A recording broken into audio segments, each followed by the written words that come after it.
Dear students, welcome back. In the previous session we have discussed about what do you mean by capacitor, its principle and its properties, and the capacity of a condenser, which is nothing but capacitance, and the types of capacitor, and also the electric field of the capacitor. Okay, now in this session we are going to discuss about the working of the capacitor, how the capacitor works when during charging and discharging, and this capacitor discharge through an inductance or oscillator circuit. So the first one is the charging of a condenser. So how the charging of the condenser takes place? A condenser can be charged directly by electrostatic induction. So it is directly charged by electrostatic induction. To charge by electrostatic induction, one plate is connected to a source of supply. So one plate is connected to a source of a supply. Okay, and so that it acquires a positive or negative charge, the source, okay, and the other to the earth. So the other plate is connected to the earth. Okay, yes. So then what happens? The sequence of events by which the earth plate is charged is same as that of the electrostatic induction, what we have discussed earlier.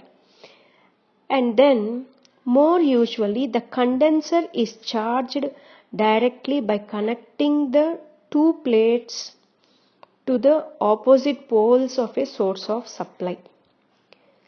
Okay, and electrons pass from negative pole on to one plate, which becomes negatively charged. So this is the earthen condition is one type, and the next one is, so both the plates, so here both the plates are connected to a source of supply.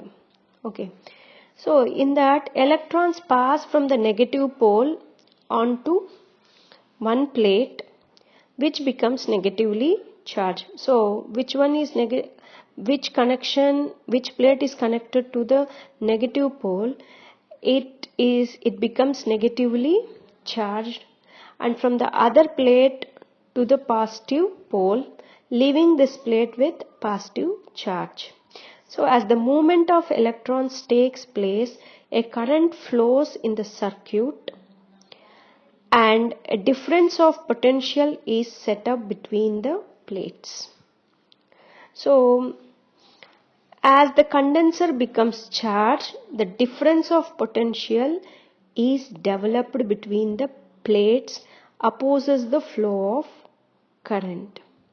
At first, when there is no potential difference between the plates, there is no opposition to the movement of electrons.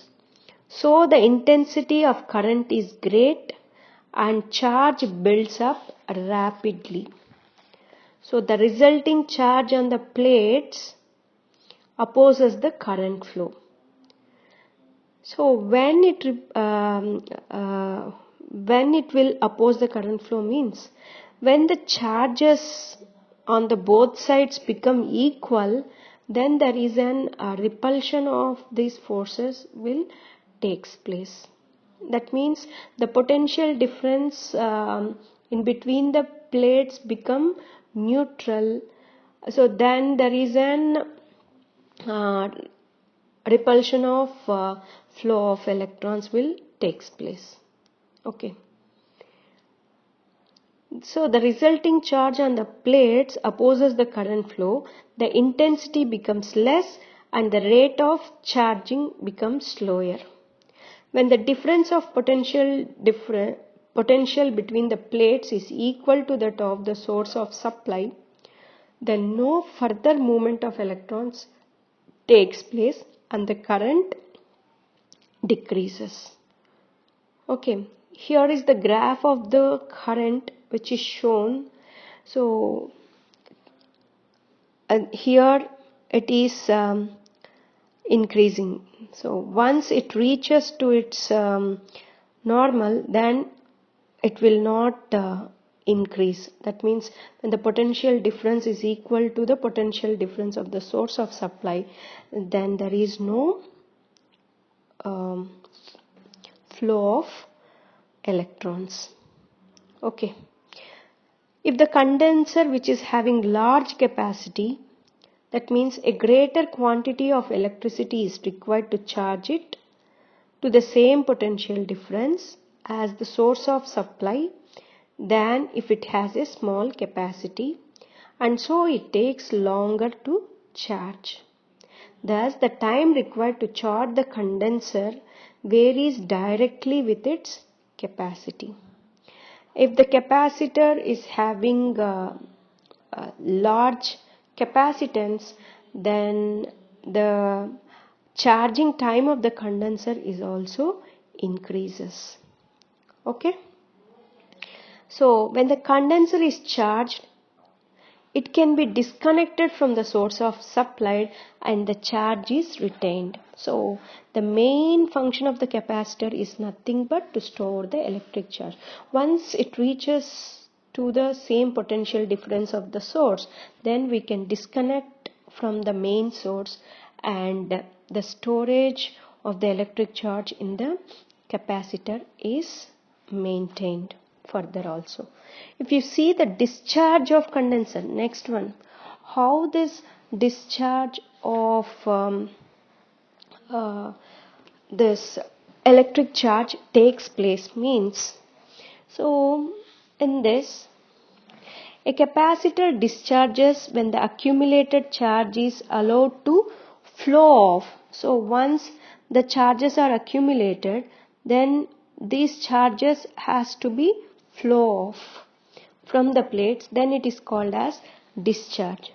So if the two plates with opposite charges are connected, so if the two plates of opposite charges are connected, then what happens? Electrons flow from the negative to the positive plate until their charges are equal. So for example, if you see the two plates, so already it is charged. So if the two plates which are one side is charged with positive and another one is charged with negative. Okay. And if the two plates with opposite charges are connected, so this one, the positive terminal is connected to the negative and the negative is connected to the positive. So like this. So the flow of electrons will move from the negative to the positive plate until the charges are equal. So what will happen? So the flow of electrons started moving to this plate. So here it will have positive. Once the electrons will move here, it will have electrons, positive and negative electrons will accumulate. Okay, once these charges on the plates are equalized. Okay, that means if there are 10 positive charges and then 10 electrons will move on to that plate, then both the charges are equal on that plate, and that is the end point of a discharge. Okay. So the time taken for the discharge depends on the capacitance of the conductor and also the resistance of the pathway and the quantity of electricity involved. These are the main three factors which determine the discharge of the condenser. Initially, as the potential difference between the plates of a charged condenser is greater than the circuit through which the condenser is made to discharge. Okay, the discharging is fast, but as the potential difference between the two equalizes, then only the discharging stops. Okay, So this is about the discharge of a condenser. So the same capacitor is going to discharge its electric charge through an inductance or oscillatory circuit. So we have already discussed about what do you mean by inductance. Okay, so inductance is the ability of a conductor to have a current induced in it. So we have studied this thing in EMF. Okay, so normally it is measured in henries. Okay,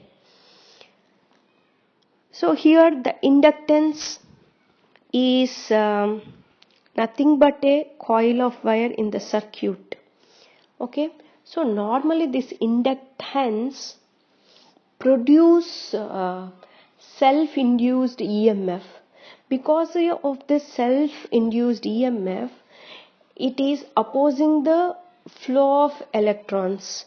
So that means if the electrons are moving this side, so the EMF which are produced in the induction coil will causes an opposing force to the flow of electrons, isn't it? So when this opposition causes, so when this electrons move in this direction will come back again because of this opposition of forces. So because of to and fro movement of electrons, there it creates an vibration, okay, or an oscillating manner.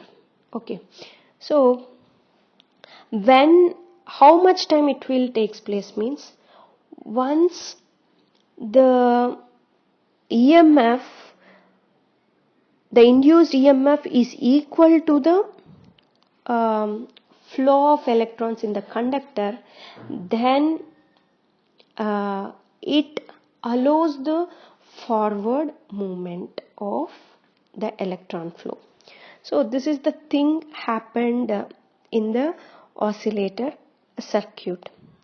So now we will see if the charged capacitor is discharged through a circuit of low ohmic resistance, which includes an inductance, that is a coil of wire, electrons flow forward then back between the plates, forward and back between the plates in an oscillating manner. So the reason for this sequence of events is that as the current flows through the inductance, self-induced EMFs are produced. These back EMFs impede electron flow, but when both plates reach the same potential, the forward EMF causes an electron flow onto one plate with the result that it becomes negatively charged. So the sequence continues as a series of damped oscillations until all the energy in the system is exhausted. So the frequency of oscillation is often many millions per second, and the oscillator circuit forms the basis of machine. So the machines which works on high frequency needs such kind of circuit, that is oscillatory circuit. So here the frequency of oscillation is often many millions per second. So that means here the frequency is high, then it produces high frequency currents. Okay, so this is the principle used in high frequency equipments such as short wave diathermy, ultrasonic apparatus, where they require a high frequency current to operate. So this is the working of the capacitor in different ways. Now we will move on to the uses of the capacitor. So if you see the uses of the capacitor, so to make the current more comfortable for the patient in smart Bristow Faraday coil. So the smart a Bristol-Faraday coil is used to produce low frequency currents, that is Faraday type of currents. So to make the current more comfortable for the patient, we use the capacitor in this coil. And another one is the smoothing circuit. So normally in the smoothing circuit, it includes a pair of capacitors and also an inductor. So normally, if you can see, this is the power supply and load. Here one inductor is there and two capacitors are present in the circuit, that is called smoothing circuit. So which prevent the rapid rise of current by the inductor and prevent a rapid fall of the current by capacitor. So these actually, when there is an rapid increase or fall of the current, it normally creates some nauseous stimulus to the patient.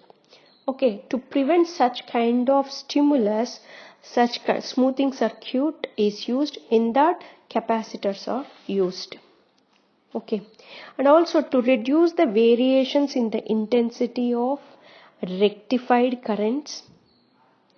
And the other use is to produce high frequency currents, and also it helps in control timing in the stimulator. So this is the RC timing circuit which is used in stimulator, and it also used for surging the currents. And the capacitors which are used along with triode valve and inductor to produce shock waves which are undamped oscillations. So all these are the uses of capacitors. Okay, thank you.